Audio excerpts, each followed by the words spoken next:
চলো আজকে তোমাদেরকে শেয়ার করি পৌষ পার্বণে আমাদের বাড়ি কী কী পিঠে হয়েছে। তো ভিডিওটা প্রথম থেকে শেষ পর্যন্ত দেখো, আশা করি ভালো লাগবে। তো আমার একটা নতুন ভিডিওতে তোমাদের অনেক অনেক স্বাগত। তো আজকে হচ্ছে পৌষ পার্বণ, তার পিঠে তো সবার বাড়িতে হবে, তাই আমাদের বাড়িতেও কিন্তু পিঠে হচ্ছে। তো আমাদের বাড়ি যেই পিঠেটা করছে, মানে এটা হচ্ছে প্রথমে করেছে হচ্ছে চিতই পিঠা। এই চিতই পিঠাটা করেছে হচ্ছে সেদ্ধ চাল দিয়ে।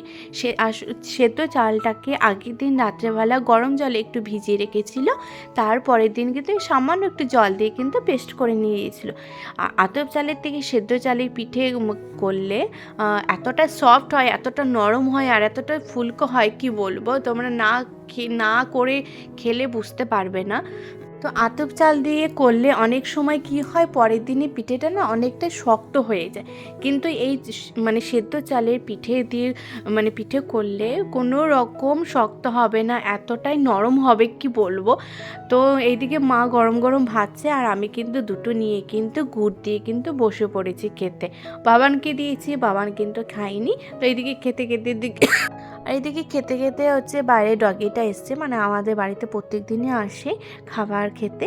তো এইদিকে দেখো, আমি গরম গরম পিঠেটা খেতে খুবই ভালো লাগলো। আমি গুড় দিয়ে খুব একটা পছন্দ করি না, তাও গরম গরম খেলাম, খুব ভালো লাগলো। এতটা সফট, এতটা মানে নরম হয়েছে কি বলবো। তো ডগিটা এসছে তাই মানে খাওয়া থেকে উঠে গেলাম। তো ঘরে কোনো রুটি ছিল না, আজকে রুটি হয়নি, পরোটা, আমাদের বাড়ি পরোটাটাই বেশি হয়, কিন্তু রুটি ছিল না বলেই পরোটাটাই দিতে হলো। কিন্তু ডগিদের তো তেলের জিনিস দেওয়া তো ভালো না। তো কি করব, এখন একটা পরোটা ছিল তাই পরোটাটাই দিলাম। তো এইদিকে ও মানে বাইরে ওকে দিয়ে দিলাম, খেয়ে দিয়ে চলে গেল। আর মা কিন্তু এইদিকে কিন্তু অনেক পিঠে করছে, মাই করছে আজকে। আর এইদিকে দেখো এখনও চাপাচ্ছে, এখনও শেষ হয়নি। তো এইদিকে দেখো কত সুন্দর ফুলকো ফুলকো হয়েছে, কতটা ফুলেছে আর কত সুন্দর উঠে আসছে। তো এইদিকে দেখো পাশে যে বড় একটা হাঁড়ি রয়েছে, এই হাঁড়ির মধ্যে কিন্তু মানে পিঠেগুলো কিন্তু ভেজাচ্ছে। আর ওইটা কিন্তু একটু গুড় আর একটু জল দিয়ে কিন্তু ফুটিয়ে তারপর পিঠেগুলো ঢালছে। আর এইদিকে কড়াইতে বেশ অনেকটা দুধ মানে গাঢ় করে তারপর কিন্তু এই দুধের মধ্যে দিয়ে দেবে। দুধ দিয়ে কিন্তু ফোটাবে না। দেখো এক হাঁড়ি কিন্তু হয়েছে। আর এইদিকে আমি পুলি পিঠের জন্য একটু ডো করে নিয়েছি, এটাও কিন্তু সেদ্ধ চালেরই আমি ডোটা করেছি, এটাও কিন্তু ভীষণ নরম হবে। আর আমি আজকে পুলি পিঠেটা করব হচ্ছে সাঁচে, একটা সাঁচ কিনে নিয়েছিল মা, সেই সাঁচেই আজকের ফার্স্ট টাইম ট্রাই করব, দেখি কেমন হয়। তো প্রথমে একটু ট্রাই করলাম, মানে খুব একটা ভালো হয়নি, তখন মানে ভাবলাম যে না এইগুলো তো হয় না।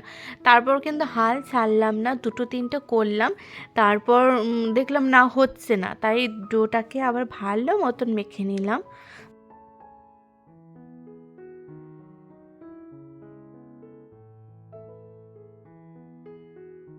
তো আমি এদিকে পুলি পিঠেটা করব হচ্ছে কিছু কিছু কটা পোস্ত দিয়ে করব, মানে পোস্তর পুর দেবো আর ক্ষীর দিয়ে করব।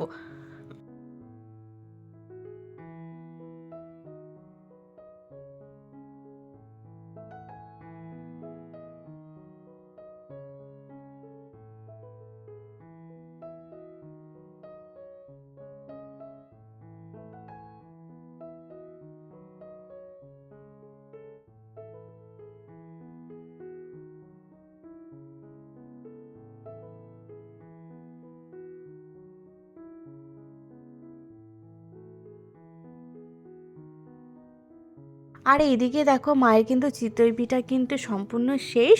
আর এইদিকে কিন্তু হাঁড়িতে কিন্তু দুধটাও দিয়ে দিয়েছিল, তখন কিন্তু আমার ভিডিও করা হয়নি। দেখো কতটা ফুলকো ফুলকো হয়েছে, দেখতে কত ভালো হয়েছে, আর খেতে তো অসাধারণ হয়েছে।